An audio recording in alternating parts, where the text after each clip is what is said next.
Okay, you guys might see anything right now. We have to compile our shaders right now on the Unreal Engine. You guys know how it is. We'll get there. One moment.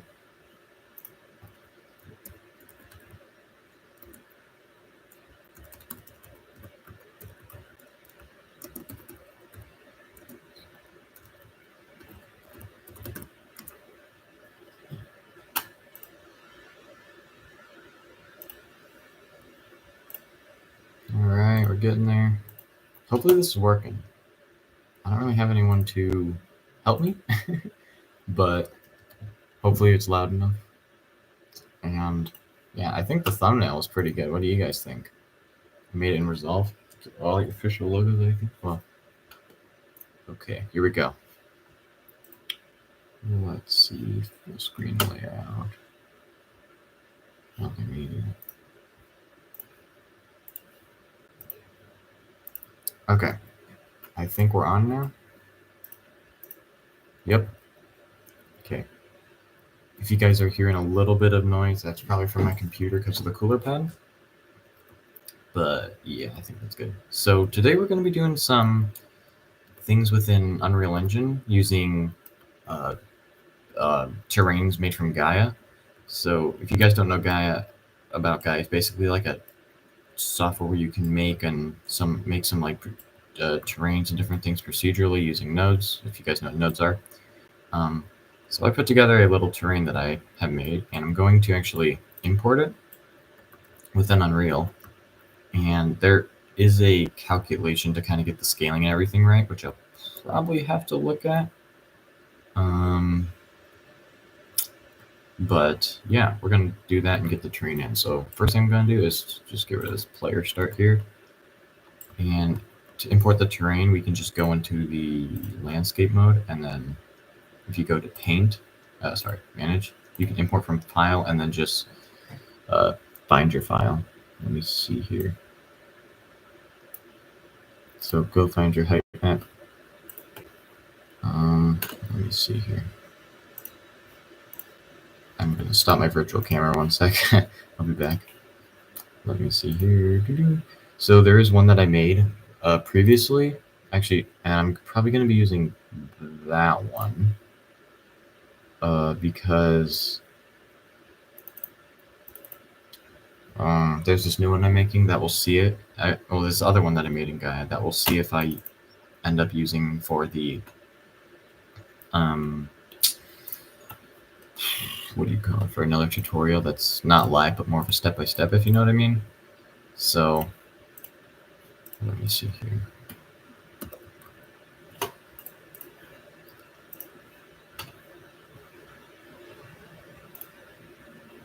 Sorry if this is taking a little bit.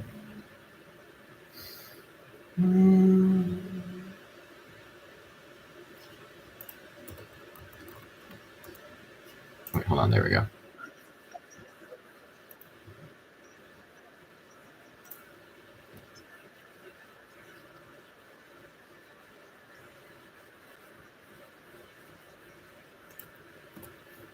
Okay.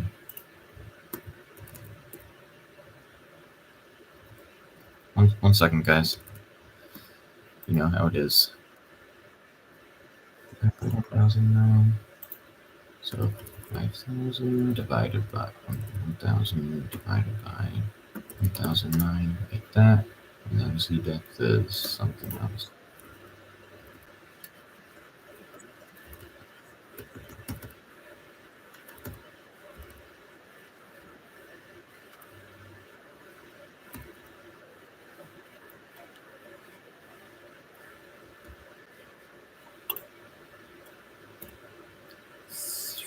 One moment. Let's see. 1 divided by 512. Okay, that might be right. We'll see. All right. 100.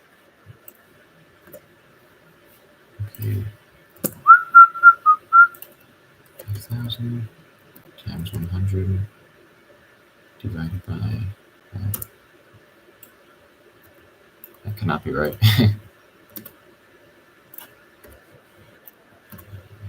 There we go.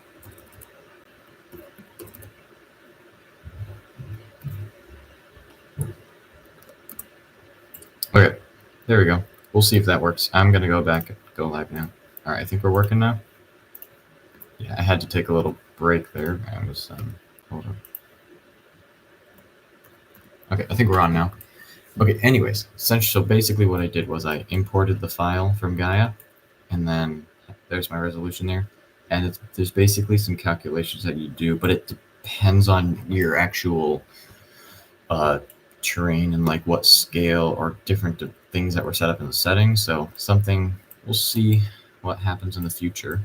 If you guys want me to go over that in the future, let me know, or just watch CG Dealer's video on it. And with that, we're just going to go down here and click import. So import our landscape, and there you go. Ooh, look at that. So, I don't think the resolution is anything like completely crazy. As you can see, it's like 1009 or 1009 by whatever, but it still can get you somewhere looking nice. So, okay, that's where we are now. So this is the terrain basically, and you know it's looking okay. I think our FPS is not doing nice right now. So in case there is one time you need to up your FPS at all, one thing you can do is go to your settings, project settings, go down and type in global illumination,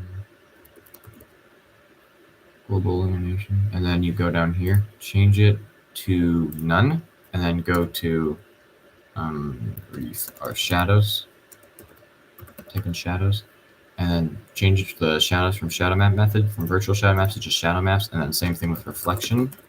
You go to reflection, change the reflection method from lumen to none, and oh yeah, sometimes it can help your FPS boost up, but again, I've not seen this before. It can cause some weird things, I guess.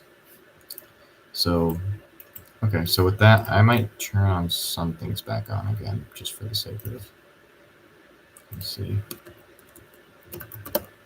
Shadow maps. We'll do virtual shadow maps, I guess. Okay. All right, and then you can also change your engine scalability settings. The engine scalability settings right here. So FPS is a bit higher now. All right, so first thing we're going to do is texture this landscape. Texturing is a bit of a process, as some of you might know. Oopsie, I'm still. And there is this one tutorial that I found online that definitely did help with basically making a material where these slopes, so the material ended up with like these slopes here, ending up with a different material, while the rest of the ground ended up with whatever material you wanted. So we're going to go to Quixel Bridge here. So click on Quixel Bridge and go and find any materials that you want to get. So I'm going over here to local, to ones I already have, and scroll down to just some ones you want. I'm probably going to end up choosing, let's see, let's go to surfaces. We'll use this one here. I think we're on high quality. And we'll use rippled sand. We'll use this one here too.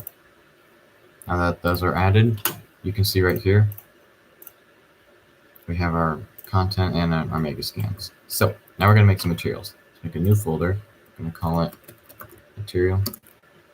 I spelled that right, maybe not. And then we're going to go over here and add a new material. And we'll call it, I think we're going to call it auto material, possibly. So, material. And then I think we're going to go here and going to go to material instance.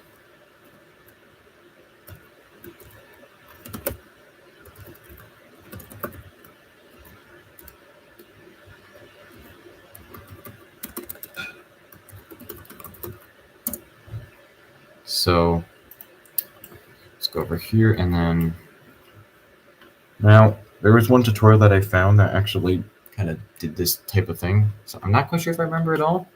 So my bad if I don't. I'm actually going to open the desert clips. Might be this one. Maybe not. We'll see.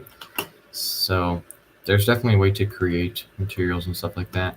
And then one thing I think if we have time, we'll get into is basically scattering different objects via PCG.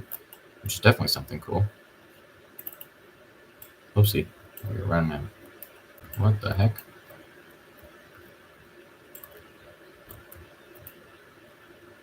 Why is that happening? That is weird.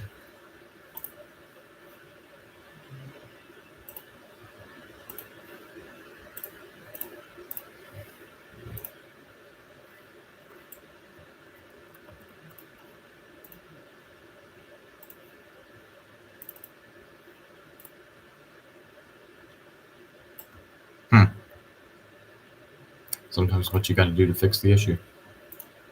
So let's just wait for this to add. So I'm going to show you what the possibilities are with using Gaea and textures, materials, and different types of things, along with scattering via PCG in Unreal Engine to get a result like this. Yeah, as you can see, this is very nice here. Okay, so here we go. Yeah. Let's turn our scalability up a little bit. Oh yeah, it is unlit right now, so let me change that for y'all real quick. You can go to lit and just change it to lit, or use a shortcut, and ooh, look at that. Again, as you might get, and yeah, it is a bit glitchy right now. Hold up, we're good.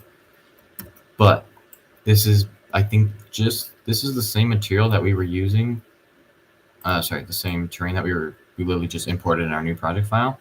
I duplicated it a few times and rotated it so it appeared, and you can see it like appears to be like a bigger expanse. And I guess we'll just do a little bit of demo on this one here since we already have it. So yeah, as you can see, we have all this. We have all these nice materials here. We have different things like little shrubs in the ground. We have cactuses, and every once in a while you'll find like a rock or whatever. And while I was talking about the material we have, you can see like I was saying on these sloped areas. Here, let me go to our lit directional lit. Where are you? On these.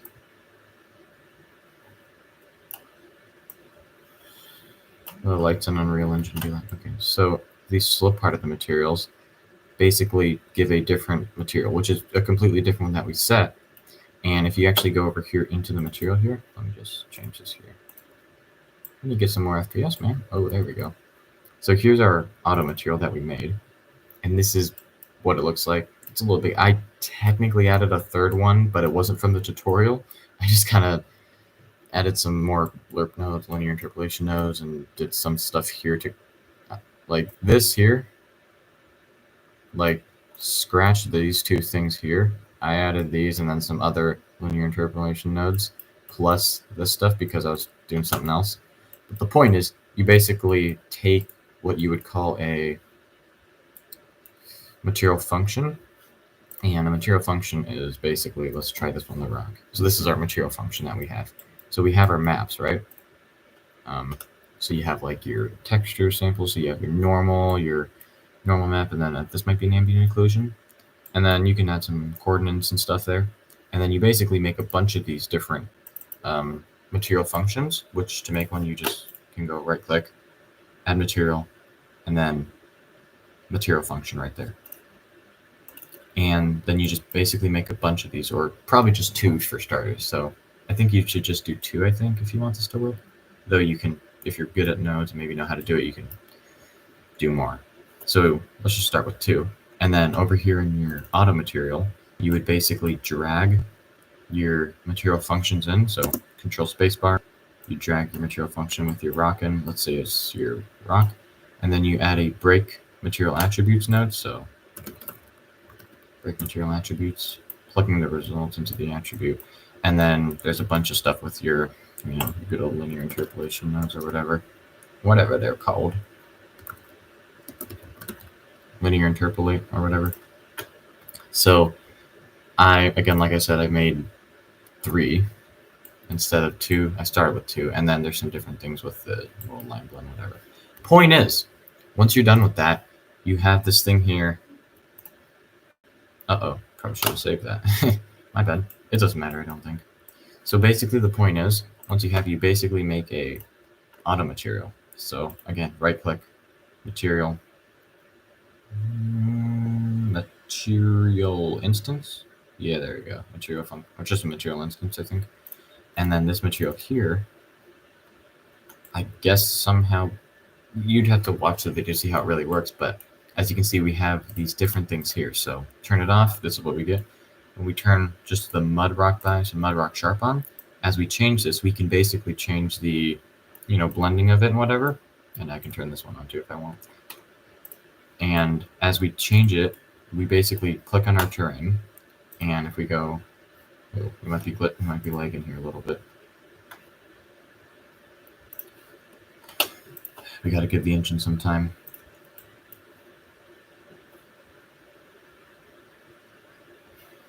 Let's see if anyone's watching the stream, guys. Hold up, let's see if anyone's watching. Oh, don't think anyone's on right now. Well, talking to no one, I guess. Let me try getting Unreal working here, because it's looking a bit weird.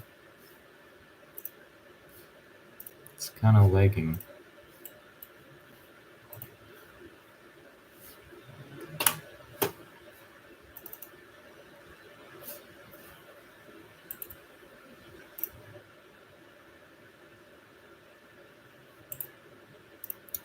I think we have to go into Task Manager, guys, to take this off.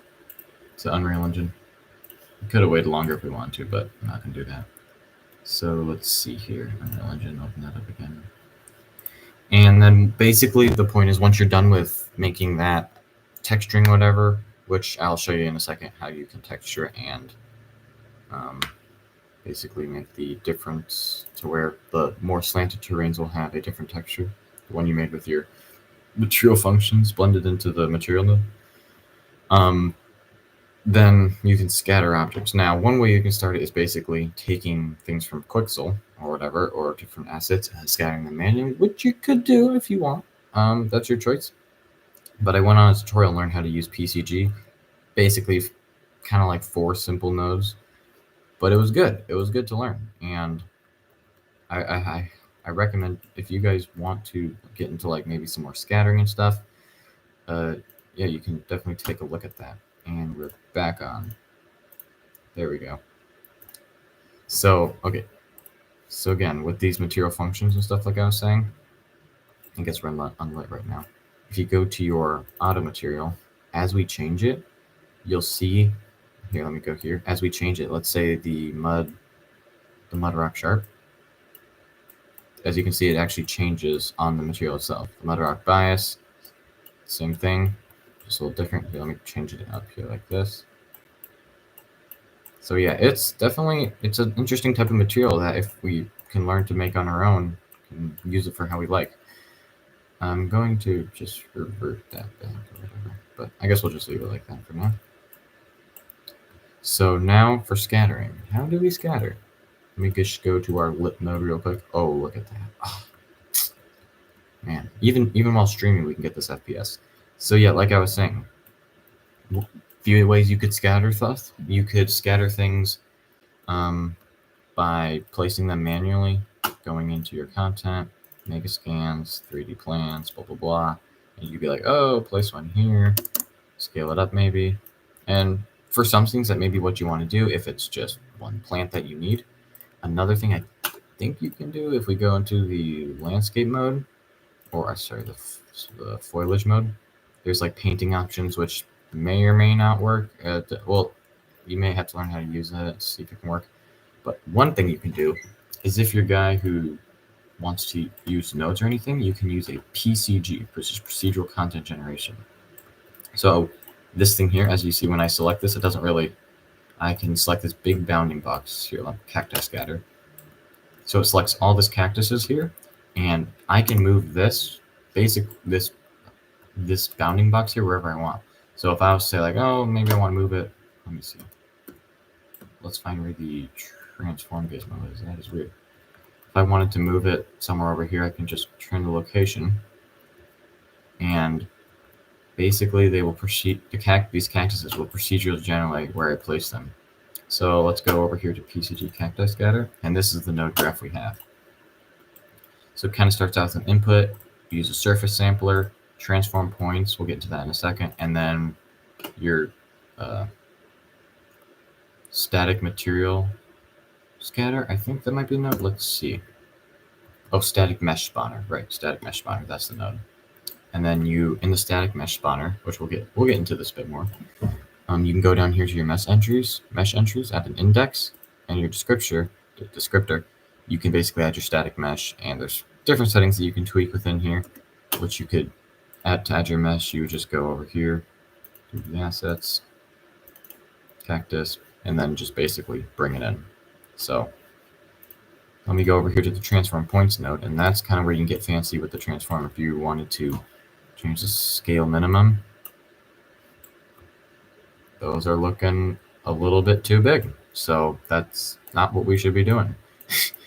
But yeah, there's different settings that you can play around with these. I'm just going to revert that back.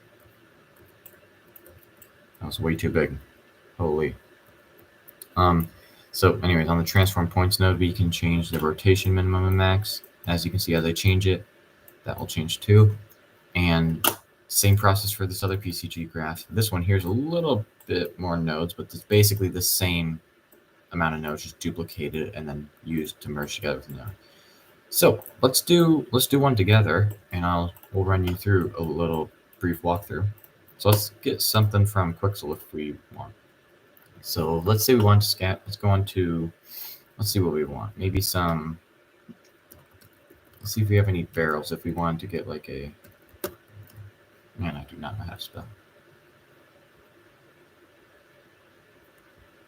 Maybe like some. Let's say you wanted some rusty metal barrels, right? So you click on it, find the one you want. Say you're like, oh, I want this one here, right? Let's see. Let's do these ones. You click download, wait for it to finish downloading. You can select your quality too, and then click add. You can click off now, and then you'll see if you go to content, mega scans, 3 assets, you can find it, rusty metal barrel, and there's our static mesh. So this may perhaps be a type of situation where you could just drag it out and then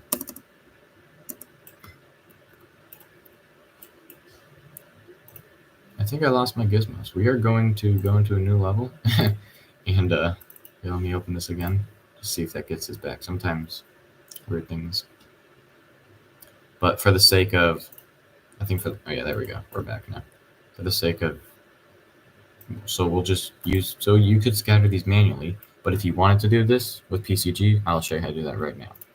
I'm going to go and make a new PCG graph. So go in here, you can just right click. You don't have to go, and you can just make your own folder if you want. So right click, go to PCG, and type in PCG graph. One thing you do need to do is if you go to your project setting, plugins, make sure PCG is enabled, procedural content generation framework. Enable that. You might have to restart your engine. If you have to restart your engine, just go ahead and do that, and then come back with us. And then basically right click. Let's see, blah, blah, blah, PCG graph. We'll call this, what do we call it? So we'll call this one here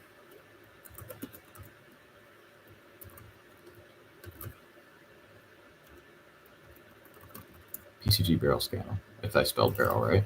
All right, so you'll be met with this, and you have your input and output, and we can just drag our output out a little bit. The first thing we're going to start with is taking what we call a surface. Oh, one thing you can do is click this little drop down here, expand the node a little bit. We're going to click on this landscape thing, drag out, and type in a surface sampler.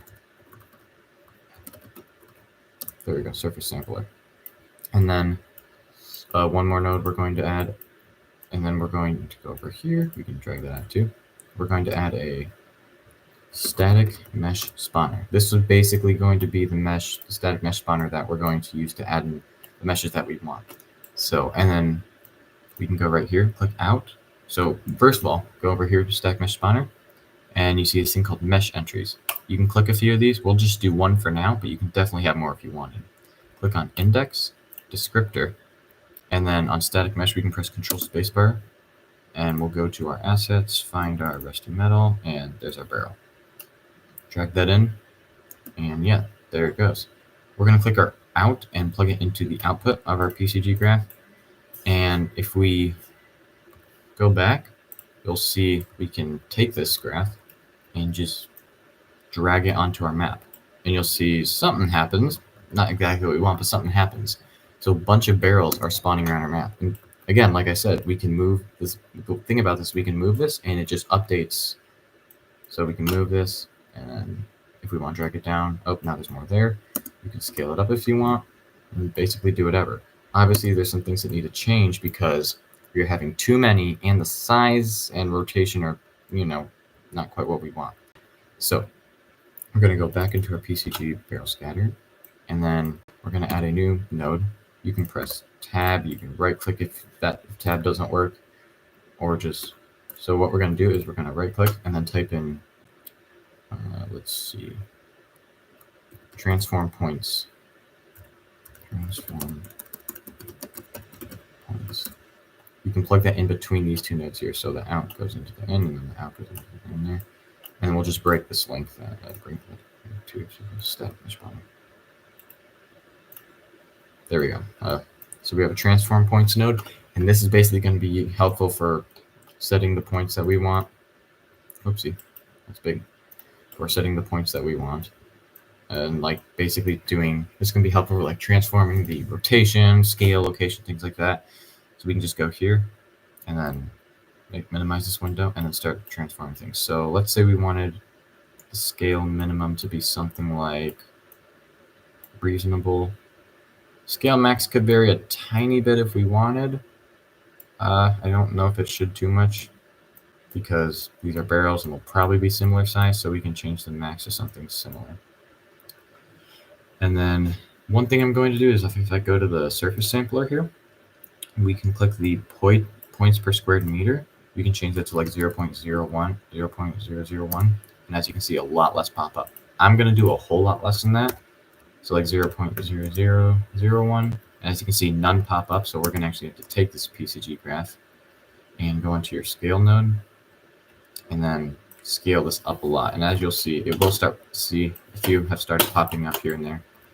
And hold on, let me just get out of here. And then you can start placing this where you want. I'm probably going to, let me just take this here. Yeah, I'm going to scale this down on the Y because I don't need it to be too much there. I could if I want. We'll just have it lower on the Y there, and then on the X and Z and the X and Y, we'll just scale it out more like that. You can also control it here, so we'll do 500 by 500, I guess. And then you can go to your transform options and then just place it here. All right, so as you can see, we have a bunch of barrels now, probably more than we want. So what would we do? Go into our PCG barrel scatter, get our surface sampler, and just basically do less points per square meter. See, that's even less now. We'll stick with that for now. So back to our transform points, we can then change the scale minimum and max to something that makes sense in correlation to our scale. So let's see. Maybe a bit smaller. And again, try not to make it vary too much from the original, from the so I think I want it maybe a bit smaller, like that.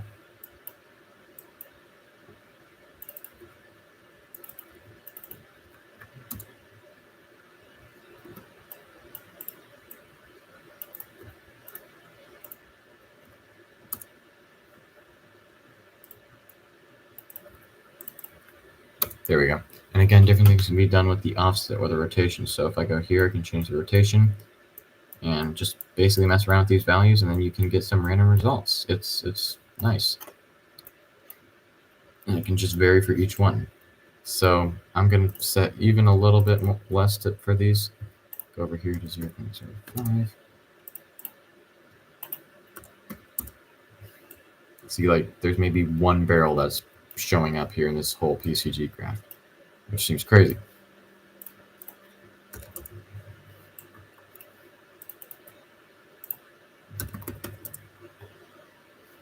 All right. So now we have a few barrels scattered, and the thing about this is we can exit out if we're like maybe over here shooting a different scene or whatever. Ooh, we got some thick fog. And we want to get some barrels maybe like right here. You can drag your PCG graph out, and boom, it's right there. Scale it out to your liking because you'll probably need that because of the settings we set it to. And you'll get some barrels scattered right where you want. Probably need it bigger though. As you can see, one spawn there. And hey, you know what? We'll just keep it there. That might be nice. We'll just keep it there. It's funny. So yeah, that's basically a little overview of PCG. And if you guys are wondering how to get this type of fog in, like you can see this type of fog I have here, it's an exponential height fog. So, oh yeah, there it is. I can lower this or up this, and you can see it kind of like moves up with the terrain. It's pretty cool. You can go over here to the window, place actors, and exponential height fog right there. Drag that in. When you drag it in, you'll see your settings here. You can change the fog density, different things, and then yeah, there's different things where we can add like a post-process volume. I guess we'll add that in right now because I haven't done that yet. And on the post-process volume, type unbound, infinite extent unbound, so it's not just within that box. And then bring that closer to it so we can just see better.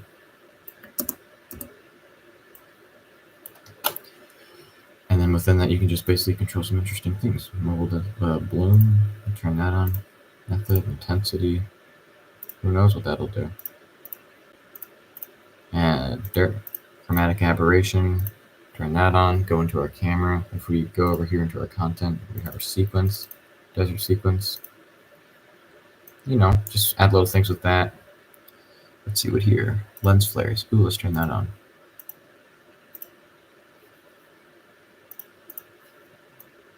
And in case we're not getting them, let's turn scalability to high for it to show in case it doesn't. Ooh, and then look at that. So that's just a little overview of PCG and some different things you can add. As you can see, just that little barrel there definitely could be placed with manually, but for this, but you know, we can use this, and we have some nice ones over there. It kind of adds a little bit of something to the scene. So that's a little overview of PCG and how you can use it to, you know, I know the video might have been titled a little bit different, but not exactly to PCG, but I think it's fine because of what we ended up. Because this is still a Gaea terrain. It's just the things we're doing are more so in Unreal Engine, and we ended up, you know, adding and doing all the different stuff within Unreal Engine. So, yeah, that's a little overview. I think with that, you can then go and render out a sequence and then color grade it and do some stuff in Resolve if you wanted to. But I think with that, I'm going to leave you guys there. And I hope you guys have a good rest of your night. And I'll catch you later. Goodbye, guys.